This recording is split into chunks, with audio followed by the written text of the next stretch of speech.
Now, I'm going to be playing Yamato. Oh no! Just kidding. Oh wait, not that one. This Yamato.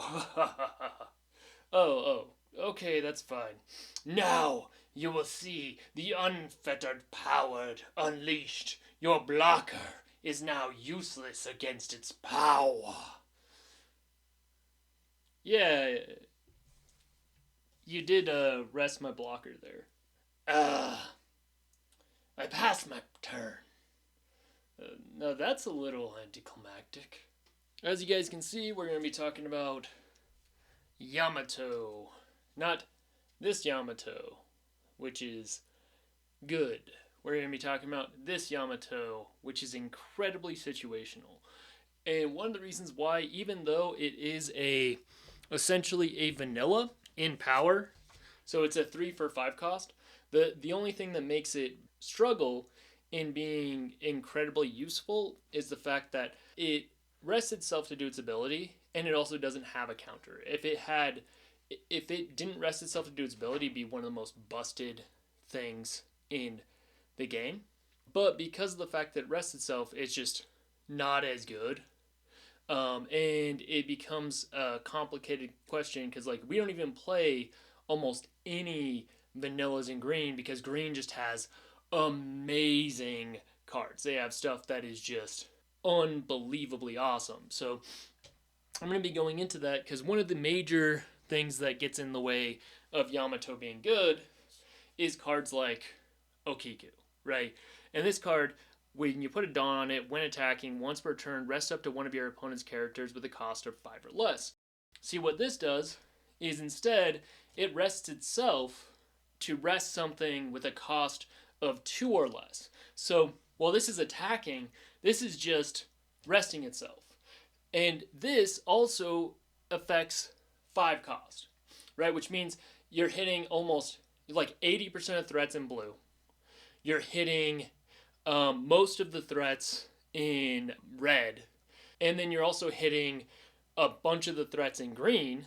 That's what makes Okiku just an insane card, right? But when you're talking about this, it literally has to rest itself. So, yes, can this be useful? Can it come in clutch? Absolutely.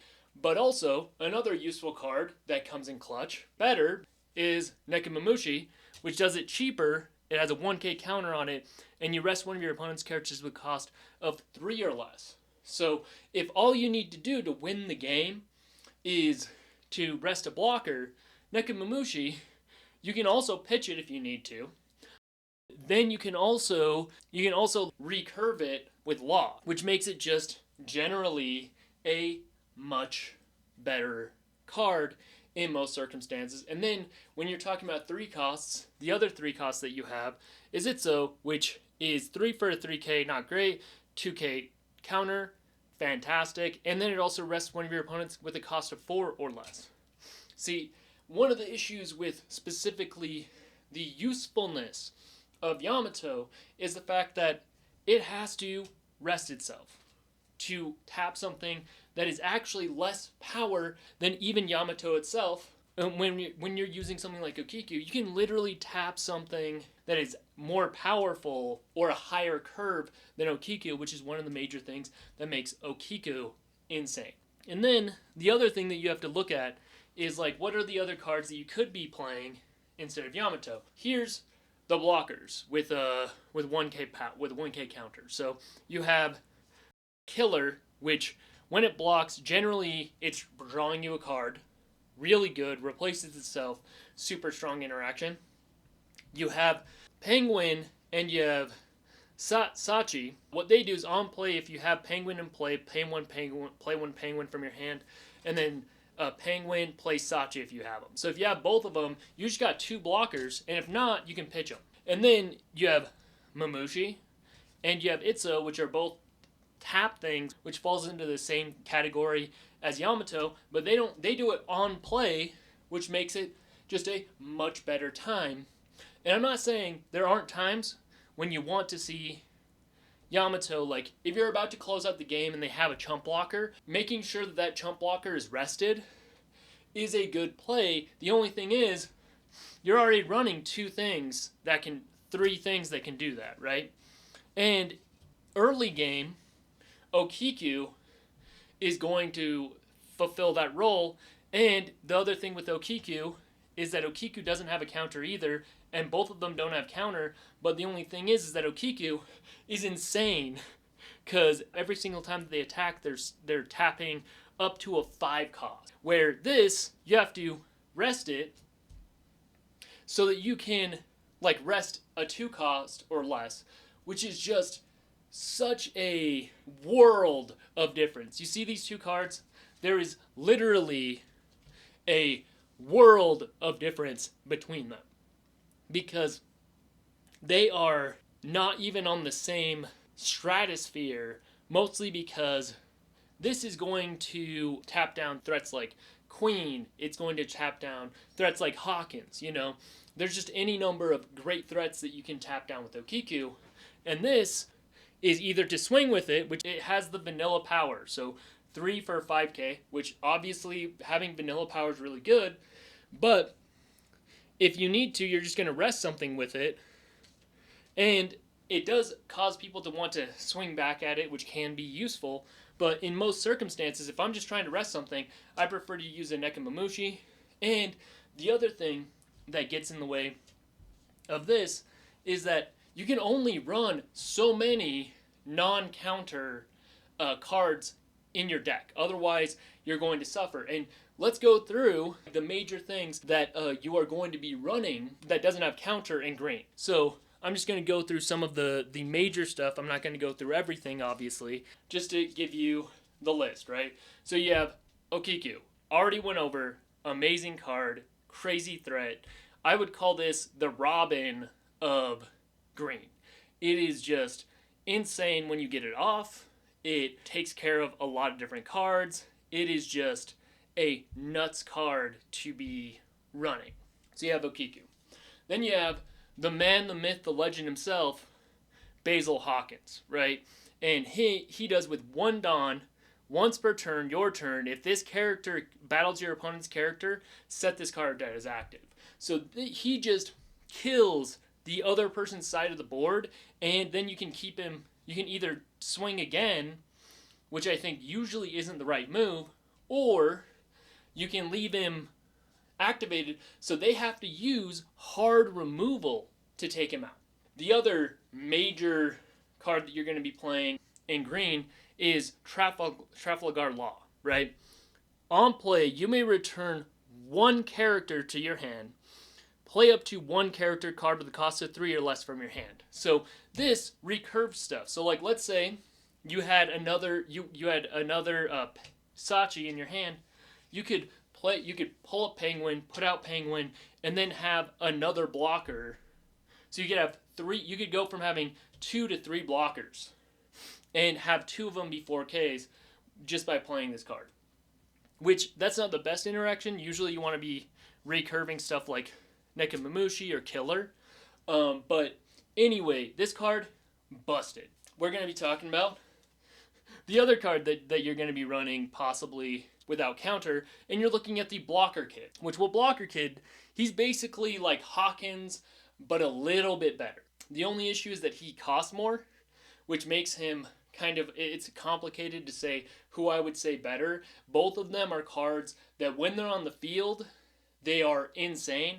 What brings this above the top is the fact that it's a blocker, but it is a later turn, which generally in your later turns, you want to be doing other stuff. This is something that I run in my own deck because when it is on the field, it is a massive threat. And the reason why that is because it's a blocker, and if you put 1 Dawn on him, end of your turn, set this card as active. So you can swing every single turn. You can swing at their face, and then just set him as active at the end of the turn, and you can have a huge blocker for them to get over. The last card, which every single person is going to be like, of course this is the last card. It is just unbelievably awesome in green. You have Eustace, Captain Kid. Alright. And what he does, you put 1 Dawn on him on the opponent's turn. If this character is rested, your opponent cannot attack any other card other than the character Eustace Captain Kidd. So you cannot attack anything but this rested card. As long as you have one Dawn on him, he makes your power go up to 8k, and he protects a bunch of your little stuff, or you can use your little stuff to protect him. So you could block with Killer, boom. You could block with Penguin or Sachi to protect him, and then if they don't get over him, that just keeps you alive, so you can just keep hammering out everybody. He is insane. These are the cards that you're going to be using if you don't want to have a counter. So the fact that you have Okiku, it's insane. Basil Hawkins, insane. Eustace Captain Kidd, insane. The Big Kid, insane.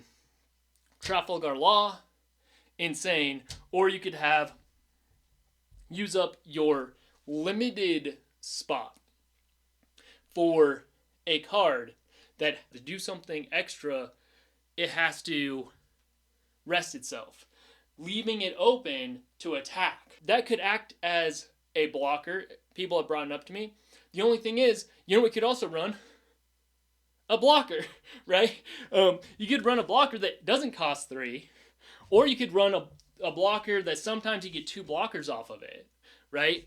Or you could run a chump blocker. And if you're running a chump blocker, like Capone Beige, he blocks anything, right? Except for like Shanks or something, or things that are unblockable. But they have to actually choose to attack Yamato, when you could be using something in the same that's cheaper, that has a better curve, that you're making a tempo win in Capone Beige and Killer.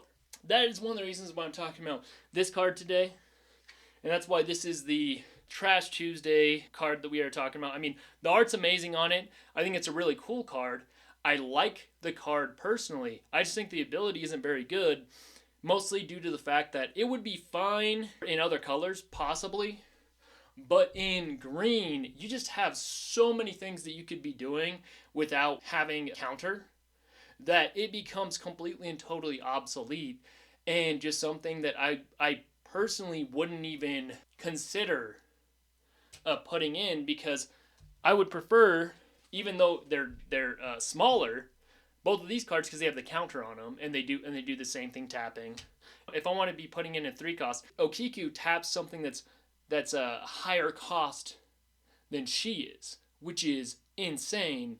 So, I think it's pretty self-evident. You can see why, because being able to be like, oh, well, now your blocker is useless. Which, that makes it so that this card, a lot of the time, isn't good in its own right in comparison to Okiku, which is almost always, once you resolve an Okiku, that's going to eat up all of the hard removal, or like, it's just such a huge threat, they have to deal with it or they're going to end up losing the game. I think I've definitely made my case on why I don't particularly like this card, why it's worthy of a Trash Tuesday. But anyway, thank you guys so much for watching.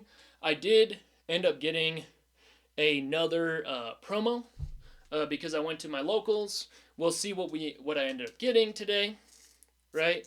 Maybe I got a Yamato. Maybe I have an English one, because somewhere I pulled an English one. I just got to figure out what I have, and we'll see what I got here.